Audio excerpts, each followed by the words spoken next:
So batting অর্ডারটা যেভাবে আপনারা সাজিয়েছেন, আপনার ব্যাটিং থেকে শুরু করে পুরো টিমটাই খুব মানে ন্যাশনাল টিমের মতো হয়ে যায়।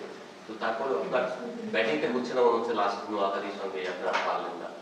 তারপরে আমার কাছে মনে হয় যে দেখেন টিমে অনেক বড় নাম আছে, বাট আমাদের সবারই আসলে রেসপন্সিবিলিটির জায়গা থেকে আরও বেশি রেসপন্সিবিলিটি নিতে হবে। আর যদি বলি লাস্ট দুইটা ম্যাচ খুব বাজেভাবে হেরেছি আমরা। না, অবশ্যই ডিসঅ্যাপয়েন্টেড তো হবো। আমার কাছে মনে হয় যে যে টাইপসের টিম আমাদের, ওইভাবে আসলে মাঠে আমরা পারফর্ম করতে পারতেছি না। একটা জিনিস হচ্ছে আপনি লাস্টে যখন একোলজির ক্রিজে গেলেন, আপনি একটা বল ফেলেছিলেন, বিগত তখন সেঞ্চুরি হওয়ার একটা পসিবিলিটি ছিল, তখন আপনাদের দুইজনের কি কথা হচ্ছিল? দেখেন, যে উইকেট অবভিয়াসলি সবসময় সেট ব্যাটসম্যান, নতুন কোনো ব্যাটসম্যান গেলে তার জন্য মারাটা ডিফিকাল্ট, এবং যেহেতু হৃদয় থ্রু আউট দ্য ইনিংস খুব ভালো ব্যাটিং করছে, তো আমার কাছে ওইটাই মনে হয়েছে অ্যাট দ্য সেম টাইম ওর 100-এর একটা অপরচুনিটি ছিল। যখন 97 রানে ইনিংসটা শেষ হয়ে গিয়েছিল, ওভার শেষ হয়ে গিয়েছিল, তখন কিছুটা মেজাজ হারিয়েছিলেন হৃদয়। আপনি তখন তাকে ডাক দিয়ে ড্রেসিং রুমে একসাথে গেলেন কথা বলতে বলতে, আর কি বলে আসলে সান্ত্বনা দিচ্ছিলেন? না দেখেন, অবশ্যই ও যে ব্যাটিং করেছে আমার কাছে মনে হয় যে খুবই সুন্দর ব্যাটিং করেছে এবং 100টা ডিজার্ভ করতো, এবং টি-20তে 100 একটা ব্যাটসম্যানের জন্য অনেক স্পেশাল থাকে। সো সেক্ষেত্রে লাস্ট বলটা আসলে খুব ভালো জায়গার বল ছিল, তো আমার কাছে মনে হয় যে 100টা হলে আরও ভালো লাগতো।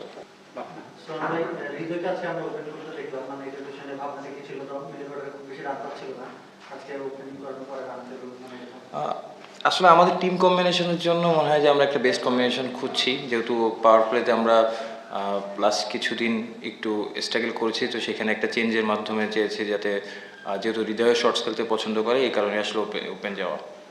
এই ধরনের উইকেটে মানে একটু এরকম ভোলার দরকার অনেক সময় যে বাড়তি কিছু করতে পারে, সুফিয়ান মুকিম যেরকম আছে আর কি। আজকে কি মিস করেছেন? বলছে দিনের ম্যাচ যেহেতু ছিল তাকে হয়তো খেলা নেই। দেখেন, সুবিয়ান মুকিম অবভিয়াসলি ভালো বোলিং করতেছে, তো আমাদের যেহেতু অপশন ছিল যে আলিস যেহেতু কাইন্ড অফ সেম সিমিলার বলার, অ্যাট দ্য সেম টাইম আমাদের পাওয়ার প্লেতে কিন্তু দেখেন যে রান আমরা লিক করে ফেলছি বেশি প্রতিটা ম্যাচে যদি আপনি দেখেন, তো সেই জায়গা থেকে আসলে পাওয়ার প্লের কথা এবং ডেট চিন্তা করে আসলে আকিবকে নেওয়া। সুতরাং আলটিমেটলি তো মনে হচ্ছে যে রানটা এনাফ হয়নি আর কি 180, যদিও আর্লি একটু মানে উইকেট একটু টাফ থাকে, বাট হৃদয় মানে যেভাবে খেলেছে, একটা ব্যাটসম্যান 97 রান করলে তাকে প্রস্তুত করা কঠিন। বাট আপনি যদি দেখেন ফার্স্ট তার 5 ওভারের যে ইনিংস রান ছিল, পরে 10 ওভারে কোনো বাউন্ডারি মারতে পারেনি, আবার 50% গেছে। মাঝের সময়টা আপনার কি মনে হয় যে আসলে দেখেন, হৃদয় অসাধারণ ব্যাটিং করেছে এবং ও ইনিংসটা সুন্দর করে গুছিয়েছে, but at the same time আমার কাছে মনে হয় যে আমরা মাঝখানে 30 বল আমরা কোনো বাউন্ডারি ছাড়া ছিলাম, তো যেহেতু উইকেট ভালো, অবভিয়াসলি আমার কাছে মনে হয় যে রানটাও টোটাল ভালো রান ছিল, বাট আমাদের জন্য বিগ কনসার্ন আমাদের ফিল্ডিংটা। সো আমার কাছে মনে হয় যে এখানে মাঝখানে 2টা ওভার আমরা যদি ভালো করতে পারতাম, তাহলে হয়তো রান রেটটা 10-এর উপরে যাওয়া পসিবল ছিল, যেটা এই উইকেটে ডিফিকাল্ট হতো, বাট আমরা কোনো সময়ই আসলে রান রেটটা 10-এর উপরে নিয়ে যেতে পারি নাই। আকিব জাভেদের কথা বলছিলেন, তার অফ ফর্মটা বা তার পাওয়ার প্লেতে উইকেট না নিতে পারাটা কি আপনাদের জন্য একটু ডিফিকাল্ট করে দিচ্ছে? না দেখেন, আমার কাছে মনে হয় যে অ্যাজ এ বোলিং ইউনিট বলি বা ব্যাটিং ইউনিট বলি বা ফিল্ডিংয়ের কথা বলি, আমাদের অ্যাজ এ টিম হিসেবে খেলতে হবে। তো আমার কাছে মনে হয় যে 3টা জায়গায় সেক্টরেই এই টুর্নামেন্টে যেহেতু আমাদের আরও লিগ পর্বে 3টা ম্যাচ আছে, সো নিজেদের অ্যাজ এ টিম হিসেবে এখন আমরা আমাদের 100%টা খেলতে পারি নাই। যখনই অ্যাজ এ টিম হিসেবে 3টা জায়গা থেকেই আসলে আমরা ভালো করব, তখনই আসলে ভালো রেজাল্ট সম্ভব।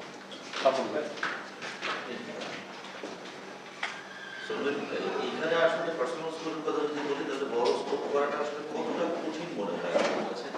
এবং একই সাথে যারা দর্শকরা যাদের কাছ থেকে বড় স্কোর আশা করেন, লোকাল তারা দুইভাবে মেরে উঠতে পারছেন না, বড় স্কোরটা আসলে করা কতটা কঠিন? না, একসাথে আজকের উইকেটটা খুবই ভালো উইকেট ছিল, বাট লাস্ট অনেক দিন ধরে একই জায়গায় ম্যাচ হচ্ছে, এই জন্য হয়তো উইকেটটা নতুন বলটা পুরাতন হওয়ার পরে একটুখানি ব্যাটিং করা ডিফিকাল্ট, বাট আমার কাছে মনে হয় আজকের উইকেটটা খুবই ভালো উইকেট ছিল। সব ধরনের খেলার খবর পেতে সাবস্ক্রাইব করুন, সঙ্গে থাকুন খেলার পাতার।